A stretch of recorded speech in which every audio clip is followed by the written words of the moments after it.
everybody, and welcome to the next episode of the Wayward Lasses All the Things podcast. I'm your host, Brittany, joined in person by my sister, Courtney. Hello, sister. Our mother, Amy. Hello, daughters. And our very special guest for this evening, Alexis Simmons. Hi. Hello. So before we hop into today's episode and Alexis's business and her story, we're going to start with some trivia. So, Mom, take it away. Yes, and hopefully I will not stump you ladies. This is just random trivia, okay? I think you'll get a lot of these. All right. How many infinity stones are there? 3, 5, 6, or 10? You had to have watched the Marvels. What is it? I was going to say, is this like a Thanos kind of? Yes. That guy with the hand, and he was yes. the jewels. And, God, why was the trivia the thing I was the most freaked out about in this? This is what I have 8. Oh, I'm sorry. 3, 5, 6, or 10? Oh. 6. I say 6 as well. That sounds like a good Marvel Hollywood themed. I concur. Well, yeah. 6 is correct. All right, number 2. What is the only food that cannot go bad? Dark chocolate, peanut butter, canned tuna, honey. I knew this one right away. Am I the only one guessing? We all are. I have no idea. Okay, I knew this one before she even gave us the answers. Oh, so go I'll for let it. you guys take a shot. Honey. Yeah, that's my guess too. Honey is yes. Is that our new Very cool. You are 2 for 2. All right. I don't know if I'm going to say her name right, but which was René Magritte's first surrealist painting? Not to be reproduced, personal values, the lovers, or the lost jockey? I have no idea who that is. I don't know, but her name was. Those paintings. It's like Marguerite. I feel romance. The lovers. Sure, lovers. Yeah, lovers. That one. I'm going to go with A. What is it? I'm going to go with A. You went with not to be reproduced. You guys went with the lovers. It is the lost jockey. Oh, none of us guys. Who is that? What did she make that we would know? Google Marguerite. René Magritte. Marguerite. Magritte. Magritte. Oh, Marguerite. Magritte. Not Spanish? Marguerite. You guys will get this one. Oh. All right. I'm What? looking at the paintings. It's kind of like Salvador Dali style, realistic. Oh, so like shapes surrealism, and stuff? more surrealism. Okay. I'm more of a realism girl. Yeah, me too. Okay. What 90s boy band member bought MySpace in 2011? Was it Nick Lachey, Justin Timberlake, Sean Stockman, or AJ McLean? Well, it's not C, because who is that? Unless Nick he was Lachey. in. I feel like I would know if it was one of the. They bought Facebook. No, MySpace. MySpace. Oh, MySpace. I'm going to say one of the first two. I'm gonna say Nick. Nick say Lachey, Nick. because he was big for a minute, and then MySpace died, and he kind of did too, right? Yeah. Oh, sorry, ladies. It is Justin Timberlake. Really? Justin Timberlake bought MySpace. Why? What was I gonna do? Yeah. That maybe Nick Lachey bought Napster. Maybe. He's making a comeback. He's on Love is Blind on Netflix. Stop. Yeah, it's a terrible show. Oh. I don't know. Then he's not making a All comeback. of it. I couldn't stop watching it. Not making a very Terribly awesome. Okay, a few more, ladies. A few more. What is the most visited tourist attraction in the world? Is it the Eiffel Tower, the Statue of Liberty, the Great Wall of China, or the Colosseum? No, crap. They're all good. Yeah. I know. I'm going to say Eiffel Tower. Statue of Liberty. You said Eiffel Tower. You said Statue of Liberty. I'm going to say the Great Wall of China, just to switch it up. All right, it is the Eiffel Tower. I'm going next year, so I'm one of the statistics. Okay. I would not get this one. What's the name of Hagrid's pet spider? Nagini, Nope. Crookshanks, Aragog, or Mosag? C. Aragog. Well, All three of us. Apparently, You for Harry guys- Potter fans. you guys got that right. I would not have gotten that right. Okay. What's the heaviest organ in the human body? Is it the brain, the liver, skin, or the heart? Skin. I'm gonna say skin too. You weighed it all. You're going to I mean, say it's also- skin? It's the largest organ on your body. Yeah. Yeah. So It's actually the liver.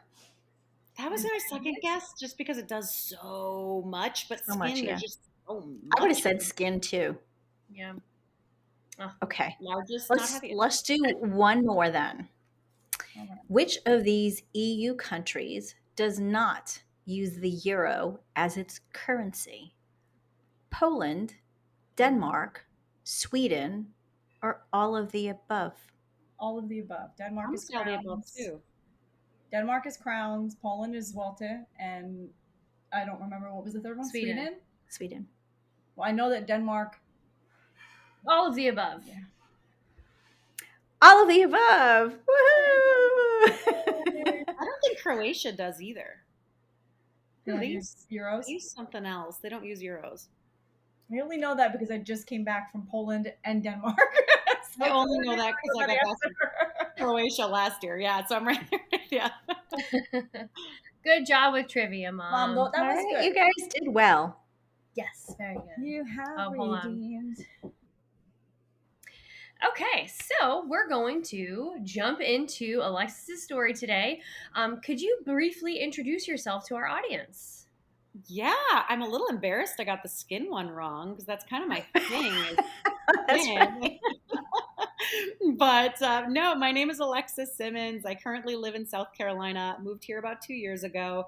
But I've kind of lived everywhere, for lack of better words. I've moved quite a bit every 6 months until I moved here for about 15 years. So I actually enjoy it. But my career is in skincare, in dermatology. So I've been able to work on that everywhere I've lived. Awesome. You said Roden and Fields, right?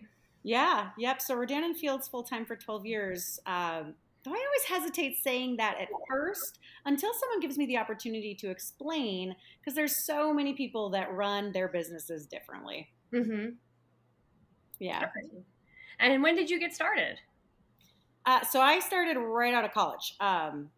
Basically, to give you a nutshell version, because I'm super conscious of over talking. I think that's maybe one of my curses and blessings, I guess. I don't ever want to bore somebody with saying something that doesn't come across as of value, because we could all talk about ourselves forever and ever and ever, but if it doesn't help somebody else, what's the point?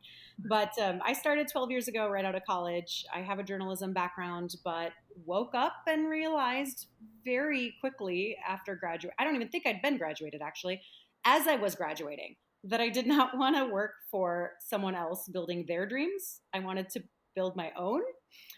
So I wanted to work in an industry that was going to grow, whether I did anything or not, just to make that a little bit easier, but also so that I could make a difference and help people and have the freedom in life that society told me wasn't possible to have. So I turned down top 15 job offers in my fields. Parents basically disowned me. They were like, if you're going to be an adult, we're going to treat you like an adult. Here's your everything we've been paying, and now it's on you.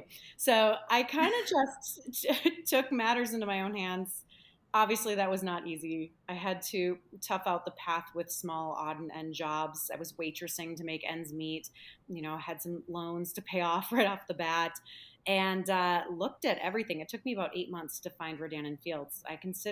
Once I figured out that dermatology was one of the top 5 industries in the world, I considered going back to school, getting my MD, but didn't want to have to birth babies and get rid of cancer just to help people with their acne and their aging concerns, which is very much an emotional aspect of our health.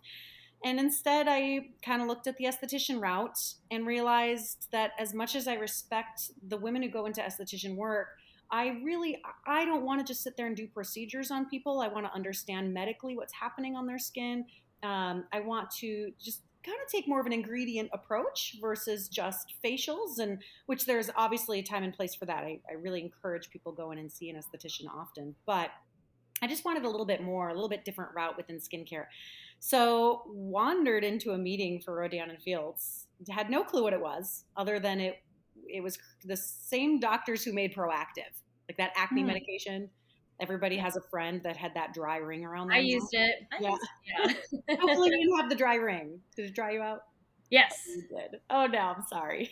Back in the 90s, it was like, saying it in a 90s fashion, the cat's meow, right? Like it was like the coolest thing. Proactive owned 90% of the acne market in the world because it was the first thing that actually really worked. But the two women that I work with that made that just realized there was a huge need in the aging market that wasn't being met. So that's why they made Rodan and Fields as well on the side. And then now have sold their rights to Proactive and do Rodan and Fields alone. But that was all I knew, was that they made this acne product that apparently you'd used, I had used, all my friends had used. It actually didn't work for me. I have really sensitive skin, so I needed something a little more adult focused. Found it now, but didn't at the time. And that's kind of how I got started. There's my over talking without trying to over talk. Sorry. No, definitely over talk. We want to learn all about it. Oh man. But yeah, I used Proactive. She used it. I'm pretty sure my husband used it. It was, you're right, the cat's meow at the time. Yeah. Awesome. So for our listeners, I know what Rodan and Fields is, but you already started to tell us what it is. Could you let everyone know, like, what exactly is it that you do, what products do you have, that kind of stuff? Yeah, so really simple. It is an e-commerce franchise. Anybody can work in it at whatever level they want because it technically is considered direct sales. However, we're one of the first and only medical grade skincare companies to have been entered into the direct sales market. We're also, back to 2022, we finally got our rankings in. We're ranked number 1 on dermatology created skincare, number 1 in premium skincare, and number 1 across all direct sales skincare, obviously, with the first 2. But we're also number 1 in anti-aging and number 1 in acne and number 1 in lash serum growth. And a lot of people, when I tell them we're direct sales, can't really understand how that's possible, but the world is really shifting, right? Like we're seeing Nike have affiliate programs, even Amazon has affiliate programs, Kate Spade now has affiliate programs, and they're basically direct sales with the aspects that you can't grow a team, you're just making a percentage on what you sell. So Rodan and Fields focuses on 5 things, and that's it. It's pretty simple. We do take that clinical approach to figure out what's going on people's skin. We don't want to just mask a concern. We really want to help correct it, but really only 5 areas, which makes it so much easier than some other companies could be. First, aging. Obviously, that's the number 1. It's where our number 1 ranking comes in for it. Wrinkles, fine lines, pores. Second, acne. Coming from Proactive, it's not a surprise. We're number 1 in acne as well. We knew what it did for teens. We figured out how to help with more adult and hormonal acne now as well. Third is sun damage, so more brown spots, freckles, unevenness. Fourth is sensitivity. So I work with a lot of patients coming out of chemotherapy, radiation, burn, newborns who are born with like baby eczema, a lot of psoriasis, a lot of lupus, a lot of rosacea, all that fun stuff. And then our last focus is scalp care. So the things on our head, nobody wants anything going on their scalp, but unfortunately scalp psoriasis, dormant hair follicles, loss of hair growth, thinning, dryness, that all comes from the scalp and starts in the scalp, and that's a skin concern. So that's our 5th focus, but pretty cut and dry. Those are the 5 areas I work in.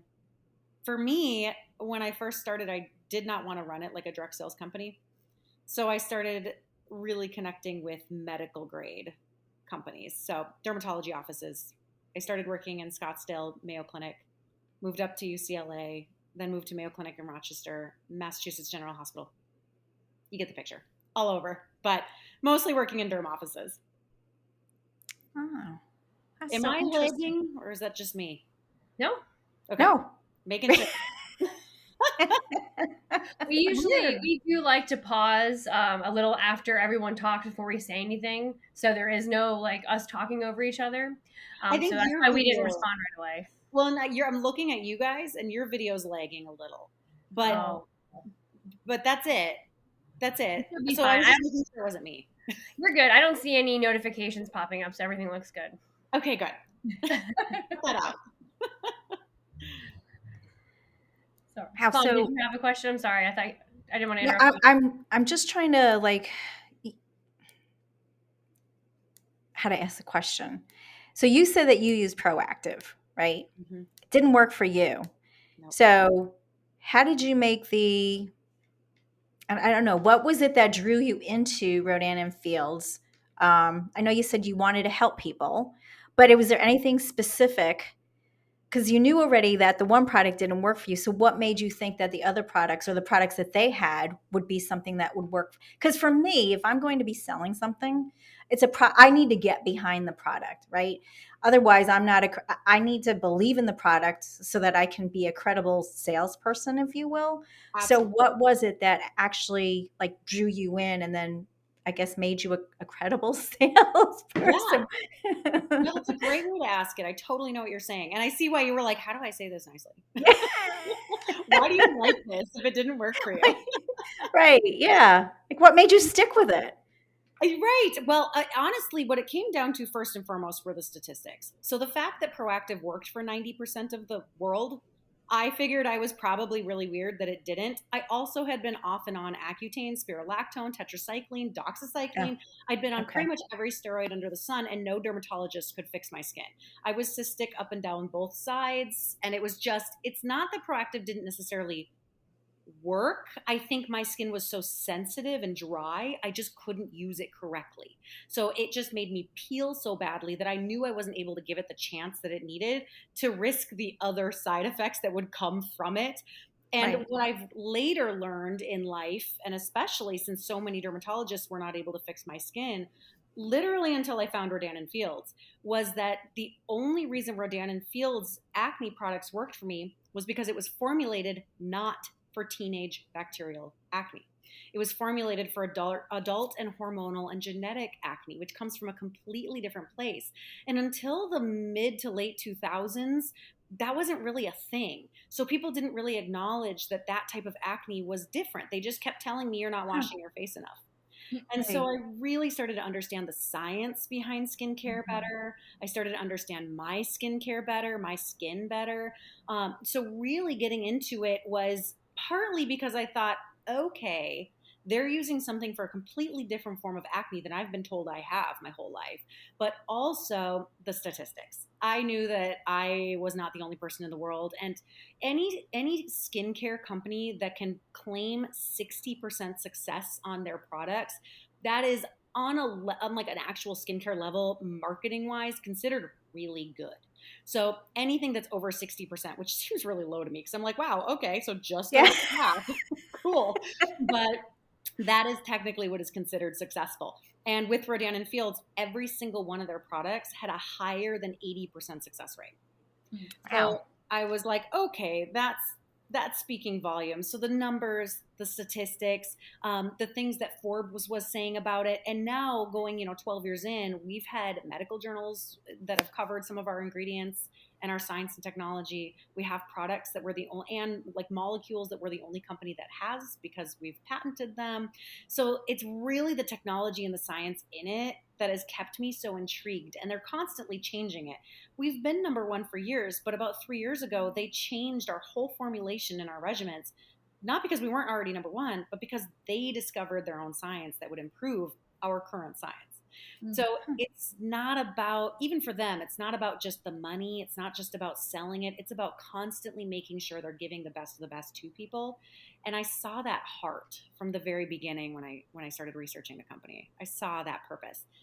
They didn't take a single paycheck from Rodan and Fields for the first 5 years of the business because they wanted to put it back into the research, back into the people working. Yeah, the heart of it is big for me. So that's that. I love that question because it's like, wow, Proactive didn't work. Why would this be any different?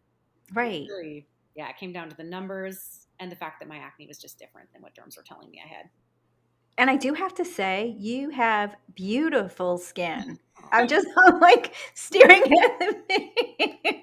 35, So no it's hard Botox. to believe that you said you had acne Yeah. because your skin's so It beautiful. was literally lined, and I'm not wearing. I should have probably put makeup on, shouldn't Oh, I? you But not at all. I'm just kidding. But Your skin's very like, what's the glowy? oh, thank you. Glowing. It's Sweet. yeah. I'll take that as a compliment. Thank you. But yeah, no, it was bad. Like when I tell you bad, like I had the pock marks all along the whole sides of my cheeks. Like I had to do microneedling for years, which we provide microneedling as well. But I had to do that for years to get rid of the pocking and the scarring. Like it was actually my 10-year high school reunion. That's how I knew it really worked. Because everybody was like, wow, did you lose weight? You look good. Did your hair cut? What happened? I literally weigh the same. My hair has not changed. Nothing has changed. I just don't have acne. So it made me feel very good. I appreciate the compliment. Thank you. So though, when you start, I'm sorry, ladies, I'm like taking over here. When you started though, did you have the acne or Oh yeah. you Oh did? yeah. Yeah. And it took, I Okay. mean, truly, when people are like, wow, you started, and it was like, it just went away. And no, it didn't just go away. It took 6 months before I was Okay. officially acne clear, no scarring, and then could start the process of like, the chemical peels that we carry, the microneedling, which is stimulation, the retin-A's that we carry. I couldn't start any of that until the active acne was gone. So my skin has been a journey. I truly, one of my favorite questions is, how many steps do I need to have healthy skin? I always say it's 3. Like you need to wash your skin, you need to keep it hydrated, and you need to keep it protected with sunscreen, unless you have a concern and a condition you're trying to reverse. For me, I will always be I mean, this is an exaggeration, but like a 17-step skincare girl, because I still get acne if I'm not careful. Like I Yeah. still get breakouts because it is coming from an internal place. And I've gone vegan, I've gone vegetarian, I've gone off and on birth controls. I've tried everything under the sun, and nothing gets rid of it unless I'm using something topically and at least taking care of my body internally. Oh, that's interesting. Yeah. So, genetics, is it genetics though too, or is it? Yeah, genetics play 20%. So Okay. your skin will 20% base on genetics, which unfortunately for anybody looking for like stretch mark, I guess, results, that's a little higher. That's like 70% of women or something get stretch marks. Like that's gonna happen. But for aging, acne, sensitivity, 20% of your skin's irritation or health or aging concern will be related to genetics. Yeah, but that also means you control 80%. Oh, yeah. So that's a good sign. Yeah. So it's Wow. you. We get it from It's you. your fault, Mom. Yeah. No, you all have beautiful skin. I do not think any of you have bad skin. We all have very sensitive skin. But you also, it looks like you have that like natural dark tone. Is there any Asian? Philippines, you said. Yeah. Yes. Exactly what it is. Filipino. Filipino. You guys are going to age so well. This is very good. Nobody ever usually gets it the first try like that. Oh no, your mom told me. Oh. I mean, I'm that good. What? I just said anything, we would be like, wow.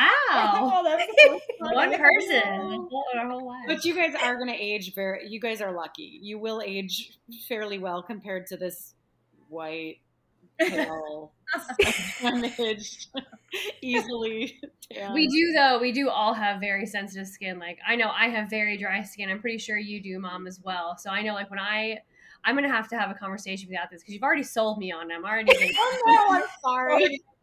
You're good. I was already looking for like a skincare regimen and routine, and like right now I use like what's that lotion? It's like the thickest Pond's lotion you can find, like the Pond's. I just lather it on my face, but it's like. You're giving her a heart attack. She's like, oh dear God, don't tell me that. But I did. I try. I've done so many things, but with different products. Like I'll use one thing, and then my whole face is completely dry, and then it'll kind of scar over. And I'm like, that's it. I'm just sticking with the Pond's lotion. I'm just gonna lather it on everything. Honestly, as long as you don't have acne, there's nothing wrong with Pond's. I mean, if you were prone to acne, I'd be like, okay, well, that's why. but if you don't have acne, then that's honestly fine. The only thing with lotions and Pond's included is the aspect of a lotion and the focus of a lotion is not to give you hydration. It's only to make sure hydration you already have doesn't come out. So if you are dry naturally and your body's not producing enough of the oils, the natural sebum, the natural oils that are keeping you lubricated, then a lotion isn't going to be enough, but you do want to pair it with like a serum that does have hydrating properties that will actually hold hydration. Yeah, we're going to have to set up an appointment after this to go through everything. She's like, you already sold me. Yeah. Oh, well, I mean, don't worry. I will never sell you anything you don't need. And everything we have is refundable for 2 months. So if you got it, you could send it back empty. You sold mom too. Yeah. I love it. That's the only thing. She just found something that she's using, and then she's like, "Oh, you should try this." I'm like, "Oh, let me try it." But I'm always trying to find the right thing for my skin that actually works in the long period. I am like every now and then when it's that time of the month, I'll break out just like a little bit here and there. I mean, I feel like that's kind of normal, but yeah. Other than that, no, I'm pretty good. Yep, very normal. Acne actually doesn't develop in 54% of people until they're like 30. It's really high. Yeah. So it's ironic that like teenage acne gets the biggest culprit, the biggest threat against it. And yet so many people don't even get it till they hit 30 or up. Like it's really common as you age. That would be terrible to go through your whole life without acne, and then one day you're in your 30s and you're just like, what is this? Mm-hmm. Yeah. There is that sweet spot in the mid-20s though, that like people who had it in their younger years, they get rid of it. And then it comes back. The 20s, man, it's all downhill from there. So I was going to ask you, what is since you run your own business, I'm sure you're using, the Rodan and Fields at child running by. Oh, I heard that. Sorry, you're gonna hear. I thought it was a cat. Oh no, I don't have cats. I have children. No, okay. Okay, so I thought it was Alexis's cat. I didn't know. No, that's Kai. I know you're using the Rodan and Fields, name as I am backing you, but you're running your own business, right? Mm-hmm. So Correct. What does your day-to-day look like?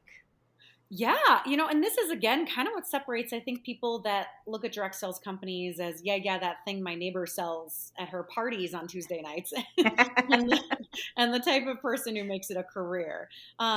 Those of us that make it a career, we're our own marketing source. We're our own payroll, really. Like we're our own sales force. We're our own social media content creator. We're our own HR. We're our own everything. That goes without saying. But I like to look at my day every differently my day is different. Hold on. Let me rephrase that. Every day is a new opportunity to be different. There we go. And a new opportunity for growth, right? In whatever comes towards us. But no day looks the same because of it. So some days when I need a break, I sleep till 8 and I wake up and I go and I binge Sex and the City and I eat my oatmeal on the couch until noon. Other days, like today, I was up at 6 a.m. and I had a meeting and was all over town every hour until I am chatting with you guys. So it's been a really fun, crazy, productive day. And it's different. Like sometimes it's going to a networking event. Today I went to 2 networking events. One of them was a group that I started because I couldn't find a group that I really liked. So I wanted something that was short, not expensive, and gave me food. So I made one, and it feeds me every week by someone who speaks. So I went to that today. And then my second networking event was an open house for a new business where I went to support them. I splashed their stuff all over social media, which of course gives them business, brings their people to me, my people to them. The meetings, one of them was just with a friend. Another one was a lunch date where it was just getting to know somebody. Another one was a skincare consultation where she wanted to see things in person. Not everybody does. Most of my clients are around the world and we just kind of either Zoom or talk on the phone. But every once in a while, somebody wants to see it in person and I have it all, so I can. But every day looks different. So I guess it's hard to say what I do consistently other than every day just looking at it as a new opportunity. So I set goals and I have dreams, but it's more about waking up and making sure I do something every day that makes me go to bed feeling productive. If that makes sense. That's a great outlook on that. I'm really glad that you mentioned that. Looking at every day as a new opportunity to do something better. I love that. Mm-hmm. Yeah. I think it kind of sits us in a rut. The people that sit and they go, okay, I'm going to do my 20 reach outs and follow up with 5 people. Well, what if you don't have 20 people to reach out to? What if you don't have 5 people to follow up with? I think that should be more of a loose guideline. I think that it's something that, at first, let me rephrase that. At first, yes, you need those systemized structures. 12 years in, you kind of figure out, the habits have been formed, the people you need to reach out to, that becomes the exciting part because that's a new person you could potentially help. So that becomes the part that doesn't feel like work. And a lot of times I'll do them in between my meetings. Like I'll go and meet with a friend for lunch and then I'll have an hour in between that I don't schedule anything to do my follow-ups with those I need to follow up with. But then I'll schedule a meeting after that with someone new to meet. And I'm always looking for ways that I can support their business, knowing full well if I'm helping them and supporting them, if they're a kind human, they're generally going to support and help me too. So, I mean, life is all about giving and it's balance. Absolutely.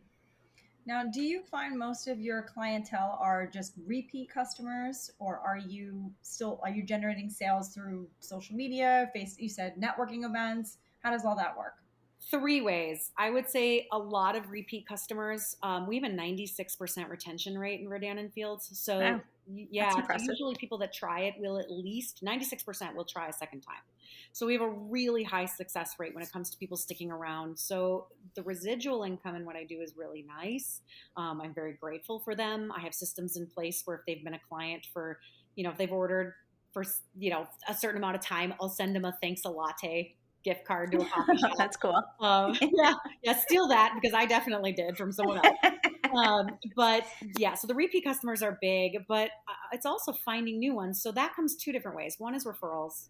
A lot of people, whether they're a client or they've just talked to me and they realize that I'm doing this on a deeper level than just you have acne, here's an acne regimen. Like I can actually help them figure out what they're using and why it's working or why it's not working. Like again, if Rodan and Fields is not the right fit, I'm not going to sell them something. I sent a guy yesterday to CVS. Like he's like, I have acne every time I wash my face. Or excuse me, when I shave my face and then I wash it, I'm getting acne. I'm like, well, you're just really sensitive. You need to stop using the St. Ives walnut shell exfoliant that's micro tearing your skin and just go get a Cetaphil. Like truly just try something gentle. I did not try to sell him something I had, even though he was willing to buy it.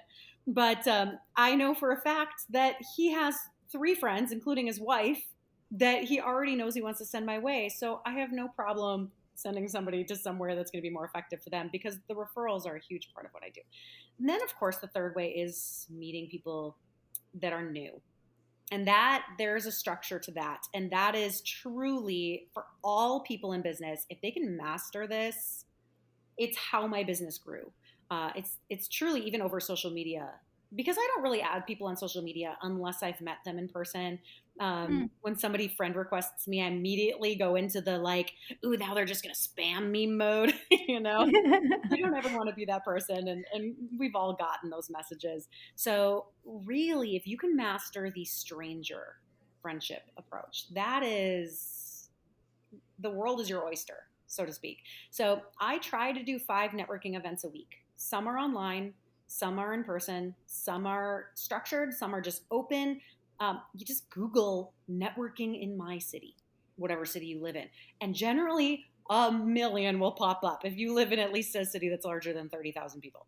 But yeah, the networking events are huge because you walk in there and everybody's awkward. You're not the only one. No one's comfortable. Yeah. So when you show up, everybody's sitting there awkwardly twiddling their thumbs, wondering how to create small talk. So I spend about 30 minutes in them just saying, hey, this person's I love their dress. I really want to get to know them. This person's really pretty. Or that guy looks like he's really interesting. I'm going to go and chat with him because his beard goes down to his waist. I need to know how long it takes to get that. So whatever draws you to somebody, it doesn't hurt to go up and say hi and be completely open and honest. And that's what I do every time. I'm like, well, this is awkward, but you're standing alone and I'm standing alone. So I'm going to say hi. Any chance you're open to taking this outside of the room and possibly grabbing coffee? So, and then you just grab coffee. And it's as easy as that. You send them an email the next day and say, great meeting you. And then it's just friendship. First meeting's always just friendship. After that, it's inviting them to something. After that, maybe you bring up business. But those are great tips. I love those. Like, Question for you, another question. What would you say are some of the struggles that you've had to deal with? I know you said that you, out of college, you declined your top 15 jobs, your parents disowned you, and now you're running your own business 12 years. What would you say some of the struggles that you've had to deal with? yeah, well, oh my gosh, where do I start? This is, I should have thought of this because I knew this question was coming, and I was like, oh, it'll come. It'll just come out so easily. Yeah. So, I should preface, my family like disowned me metaphorically. I had to start paying for everything, but they didn't actually kick me out. However, it did take my extended family 5 years to ask me what I did. 5 years, because they were so afraid I was just going to try to sell them. oh, wow. And I never brought it up. And finally, one day, one of my aunts at Christmas was like, so how are you? I'd lived in 3 cities or 3 states at this point. She was like, how are you moving everywhere? And I was like, well, my job, I can go wherever I really want because I'm online and it's just fun. I'm not married. I don't have kids. Why not? She was like, yeah, but how do you pay your bills? I'm like, same business. Okay. So it was really helping the people closest to me understand what I did and why in a very smooth way that made them not feel pressured to ever buy anything from me. That was a huge hurdle. The family dynamics, because you have to see them on a regular basis, right? So when there's drama, there's no point in hiding it. Otherwise, it's just awkward forever. So trying to figure out how to bring it up without bringing it up and then answering it in a smooth way. It's like when somebody approaches somebody on religion and they word vomit all over you. Like I do consider myself a Christian, and I had a friend in high school ask me about Jesus, and I was like, well, Jesus did this. And I immediately knew I lost her. And I was like, that was my first lesson in sales. I sold Christianity horribly. And I was like, I can never work in sales ever. And here I am now working in sales. But that it's kind of the same concept. You have to be so delicate with certain things. The other hurdles, really, truly, I guess because I've moved so much, has been meeting new people. Statistically, every human has about 400 people in their warm market. We don't think we do, but between social medias and people that have gone to school with us and parents of friends, we all do on a natural basis, at least statistically, know 400 people if we sit down and really think about it. I think that's a really high statistic because I could not tell you 400 people right now. However, now these women events that I host, I get about 100 in them. And I'm like, how do I know that many people in literally just over a year of living somewhere? So it's crazy that just because I was intentional on meeting people, I have been able to bring all these women together up to 100 when I didn't even think I knew 400 people in my entire life. And I've lived here now, it's been just about 2 years. But so I should say over a year, just about 2. But I mean, we had about 100 at about the year point, and that really came down to just meeting people. That was huge. Getting out of my comfort zone, saying hi to strangers, getting out there networking, big hurdle. Another hurdle, the direct sales thing. Getting people to listen to me when I say I work in a direct sales company. Huge. If you work in direct sales, booyah and hoorah, and I'm with you because you really have to have tough skin to do that. It is not for everybody.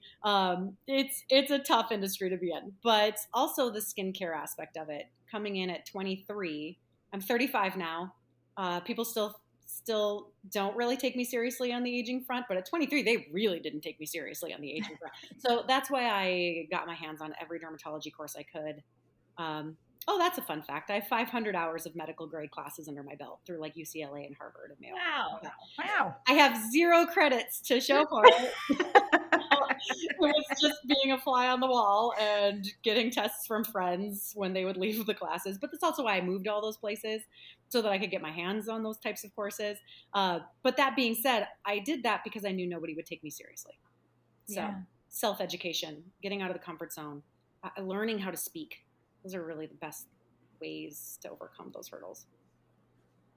Those are, I love all of that. yeah. You wouldn't even think learning how to speak, but it's very true. The way you present yourself, it's your first step, and you're selling yourself more before you even sell the product. You're selling yourself, so yeah, it's very cool. it's like saying a rep versus a business owner. Yeah, it's like who wants to work with a rep? They can be a business owner. Yeah. There you go. Yeah. I do have to say though, you come across very genuine, which like draws at least draws me in and makes like you credible. So I'm just sitting here like, oh yeah, okay. That whereas when somebody's trying to sell you something because they're only after one thing, but you don't come across that way, which is why I think you probably are excelling when you go to your networking events because you do come across very genuine. I would sit there and talk to you as opposed to somebody comes up and talk to me and I know what your end goal is here. You just want to get my name or, my phone number or set up a meetup or whatever it is. So I do love your approach from mastering like the stranger, getting in networking events. Cause I think for people who are listening, networking events, I think, are a big thing if you are a small business owner, if you have your own business, and your approach doesn't only span like skincare; it really spans all any business, right? Yeah. You have to know how to talk to people, like yeah. Courtney was saying, or I think again, just going back to just being genuine. I think you've absolutely mastered that. So that's a bigger compliment for me. Like truly, like makes me want to just like wipe the tear more than even having good skin. Because that, thank you. I really try. Like I'm like if somebody ever felt pressured by me, I think I would sit there and I wouldn't sleep for a week dwelling on how I did that. How do I change that?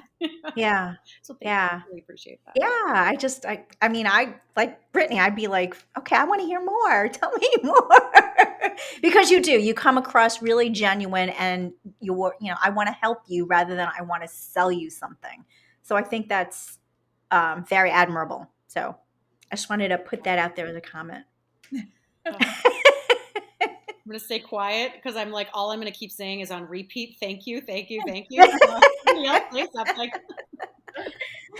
But I did have a follow-up question to you, you making it a point to do like 5 networking events a week. Yeah. How did you do that when you first started? Because you said, oh, yeah, just have to Google, what networking. You didn't really have Google back then, or did we? Did we have Google back then 12 years ago? Yeah. Did we? Well, kinda. It was, and it's not all that I'm finding on Google. Like that's where I get started on the internet. It didn't have to be Okay. Google. It could have been Jeeves, in the 90s. But basically, I mean, I think my first few, when I first started in my business, I thought I would be a millionaire by like 7 months in. I had no clue. Rose-colored glasses, not a clue what I was doing. I figured skincare, the vainest place I know is Hollywood. I'm going to go there. I'm from Minnesota. I've never been to California, but we're just going to do it. So I bought a car, packed it, found a place on Craigslist, went expecting to be a Hollywood level, famous rich person in 10 months. That did not happen. Left LA with my tail between my legs 2 years later. But that being said, I was afraid to leave my house for the first 2 weeks. I lived in the Valley. If anybody knows LA, the Valley is very safe and family friendly. I thought it was Compton. I was convinced I was going to get shot if I left my house. I had never been to the big city. 2 weeks, I did not leave my home. So I built everything online. So I figured out Facebook. You could start networking on Facebook with people. And when I started to meet people in LA on Facebook, they were the ones that said, you need to get out, come to this meeting, come to this government house opening, come to this. And I terrifyingly battled the LA traffic with my new little car and tried really hard not to die. I didn't get in a single accident. It all worked out. But it was asking people too how to be connected as well. So, I put myself in front of people who were networking, who were business owners, who knew how to get out. And I asked, where can I go to meet people? So I guess my source. Yeah. I'm in a new location, FYI. My computer is going to die. So Shift from the couch to the magically she moves. And boom. I also do magic. I also do magic. yeah. Yes, I had a question. So you mentioned you're 12 years in. I know you've achieved so much, traveled to all these different places. What are some goals that you have for yourself, like moving forward, even just for the next year? Yeah. Oh, I love that. So one of my main goals was to have corporate finally see me as a reputable person to like help others grow and in the company. And they finally did. Which is really cool. So I can't announce it on here yet because I signed an NDA, but there was big things that they called me about and I'm very excited about. So anybody listening from Rodan and Fields, hopefully I meet you. If nothing else, if you meet me, please come say hi. So there's that. But that was my main thing was, okay, get in front of corporate, make them see I can help. The other big goal is there's constantly bonuses that we're running for in our company, like just free trips. And like, they've got like my cell phone was one of my goals. I was like, I want an iPhone 14 Pro so bad. So that was my little carrot that was dangled. Then I ended up getting that. So we have all the little bonus things, of course, I'm running for. But on a bigger scale, one of my goals in the city that I'm living in now, Greenville, South Carolina. Woo. Yeah, that Greenville. Anybody knows it. But we are really quiet in Rodan and Fields. COVID shook the tree.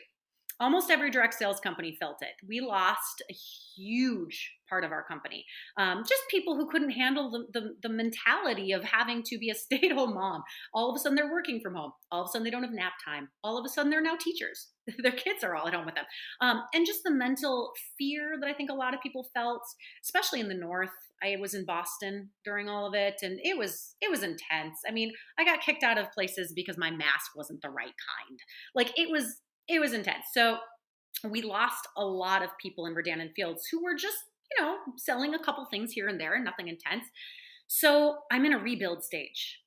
So I'm really trying in this part of South Carolina to regrow a culture in the right way for Rodan and Fields. Like I want to be bringing people in who aren't just after the $1 million buck and the quick, easy fix. Like I want to bring in women who want to see change in their community, who want to bond together, who want to, have launch parties just with us. Like we don't need to invite anybody, just a community. Like that's really what I'm trying to do and to change the reputation that I think direct sales has in general. So let people see us as a little bit more of a professional career because some weeks I don't work at all and some weeks I probably put like 100 hours in. So we do work really hard, but that's one of my biggest goals is just a shift of focus and an understanding of the industry. Yeah.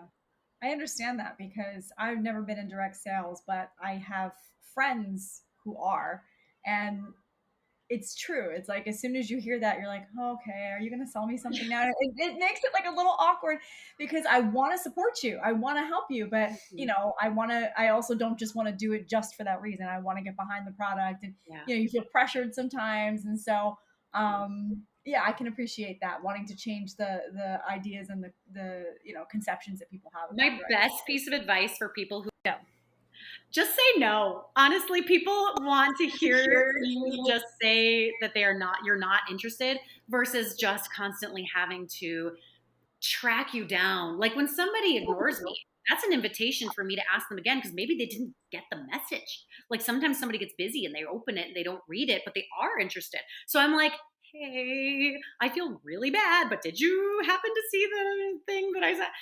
So it honestly does them a favor to just hear hey girl, not interested. Thank you so much and good luck, but really not interested. Or just lie and say you have a cousin that sells it. They're not going to ask you who the cousin is. So, that's the best way to get out of it. Lying is never right unless it's to get rid of someone who's annoying. No, I've actually shared the truth too. I would say I'm not interested, or I would just be honest and say, look, it's not in my budget at the moment. I don't have a budget for this type of product right now, but as soon as I do, I know who to call because it's a genuine answer. So yeah, that's super way nicer than mine. Just Oh no, that was the end of my question. Question for you, another question. What advice would you give to our listeners who are possibly thinking about starting their own business, or they're already running their own business and they're struggling with any of the areas you were talking about, but just any advice at all that you would give to our listeners? So I just heard another statistic. I love statistics. Can you tell? I love numbers. I heard a statistic. It's either 76% or 80 something percent, but it's really high, regardless, really high. Statistically, a very high amount of people do want to start their own business, and two things keep them from doing it: fear of failure and not even knowing where to start. Those are the two things that stop people from doing it, according to statistics. Which couldn't even tell you where I got that from, but I love numbers. So when I find one that's good and it's from a reputable source, I remember it, but never the source. Of course, that's how it works. So speaking on those two things, the fear of failure, if you never try, you never know. You're always going to wonder what would have happened if you don't give it a shot. So don't let yourself in 30 years look back and go, man, I should have really tried that. Try it. Worst case, doesn't work. Just quit. That's not the end of the world. It's like, honestly, it's like moving. You can move, but you're not a tree. Your roots are not grounded into that floor. If you don't like it, move back to wherever you came from. So nothing in life is permanent other than death. So until you die, you have complete control. So if fear is something that people are really focusing on, my big thing is to get out of your own head. Read an empowering quote, go on Pinterest, save the top 5 empowering motivational quotes, and do the thing. The second aspect then, of course, is not knowing where to start. That is where there's the teachers that used to say there's never a dumb question. There really isn't. Not when it comes to starting your own business. If you're not sure where to start, Google again, or Jeeves, whatever era we're in. You go online and you basically just put in how to start a business. I guarantee something will pop up. Or you go on your Facebook and you go, hey, considering starting a business, but don't know blank. What to do, how to start, what to own a business in, who to partner with. Whatever your question is, post it on your social media. You'll have a million friends comment whether you want it or not. So that is kind of my biggest advice. Okay. I love that. I hope I'm not too crass. No. I'm not swearing. So I figure that's a win. No, it's really great because I went through the same phase probably like a year or so ago, because I was a teacher for 7 years and I was like, I'm done with this. I can't do this anymore. So I left and I was like, hey, if I'm going to leave, I have to do something. What am I going to do now? So I got a different job, and on the side, I started up like 3 or 4 businesses, and 3 of them are online, and one's like another cleaning business that I do. But I had to sit there and have that conversation with myself of, you don't have the option to be afraid because you left your job. It's either burn the ships, you either have to, like, there's no going back, there's only going forward. You either survive or you die. So I had to have that conversation with myself of, okay, you need to make a plan. I mean, TikTok became my best friend because I just curated my TikTok and my Instagram to just show me like how to start an Etsy and how to, do all of these things. So, I completely agree with you. You kind of just have to step out of your comfort zone and just do it. Yeah, COVID was really, really tough, I think, for a lot of us that own businesses, and having to rebuild from that is like restarting. So it does feel like the ground floor and starting from scratch and survival for a lot of us. I mean, myself included. Luckily, there's light at the end of the horizon that I've seen this year, but just it is crazy that throughout every business you go through those waves, beginning and middle, certain stages. Yeah. I think it was Journey that said it to us. We had somebody on the podcast, and she's like, don't worry if you're starting a business that somebody else already started. There's like 15 different brands of bread and everybody buys all of them. Yeah. So, I love that. 15 different shades of red. Or no, brands of bread. Oh, brands of bread. Shades of red. Brands of bread. Same thing. Like, when you think about it, like when you go, there's like so many different types of cereal, so many different brands of this and brands of that. Like, people are going to buy them. What makes it different? Yeah. So even in skincare, I work really closely with my natural girls. Like when they want something that's just going to keep them clean, keep them hydrated, I'm like, cool, go to Beauty Counter, go find, something that's a little more naturalistic. If you want to correct something, come back. So there's room for everybody. It just depends on who you click with, what you click with, and what your focus is and how you connect with people, really. Yeah. I think that's what it's about. It's about the people. It is. Yep. Connecting with the people, always making about them the feel like you care about them and not just making a buck. Yeah. Mhm. That seems exactly like you do right. it very successfully, Alexis. So. All right. Well, I think we're going to be coming to a close soon here. But before we move on, I just wanted to ask you, is there something that we didn't cover that you want to talk about and let our listeners know? Something I want to talk about. Let's see, political levels. Culture. I'm kidding. Not really. I mean, I guess if anybody wants to contact me, I welcome all questions. If anybody has any off the podcast, I'm happy to answer them. My Instagram is. Well, speaking of that, we were going to ask if you want to go ahead and share all of your Yeah. handles and your socials. We're going to put them in the show notes and everything. So if you want to go ahead and say them out loud so people can find you. Sure, I know. I'm like, I'm gonna do it, but I don't know if this is coming and this is the last thing I'm gonna say. I don't know. Great segue. Great segue. I'm just gonna lead you right into this. So Instagram is probably the easiest. I mean, my name is Alexis Simmons. It'll pop up under Alexis Simmons. Otherwise, my handle is @class and sunshine. There's underscores in between class and sunshine, underscores between the two, but I'm blonde. I'm pretty easy to find. I didn't mean I'm pretty. I'm pretty easy to find. Stop saying that midway through. I have a baseball hat on in my picture. I don't know. I'm blonde. That's right. I typed in Alexis Simmons and I found it. Oh, perfect. Okay, good. I mean, if anybody wants to text me, it's 218-428-8812. There you I'm go. fine. I'm fine and brave. I know. I'm fine putting my number in. That's awesome. We'll definitely include that. Maybe not your phone number, but we'll include your social in the show notes for everybody to find. So that you, hopefully, everyone will contact you. So this has been an absolutely wonderful conversation. I've really enjoyed talking to you. I know that you have a few future customers coming your way. You talked us into trying out some of these products. So we're so excited for that. But thank you so much for joining us. This really has been a wonderful conversation and we really did enjoy it. So thank you. Thank you. I think this is a lovely thing you guys are doing and I cannot wait to keep listening to all the other episodes. Oh, thank you. Thank you so much. And to our listeners, please go check out Alexis on her socials. And thank you so much for joining us. Until next time, we are the Wayward Lasses, reminding you to keep it real. Bye. Bye, guys.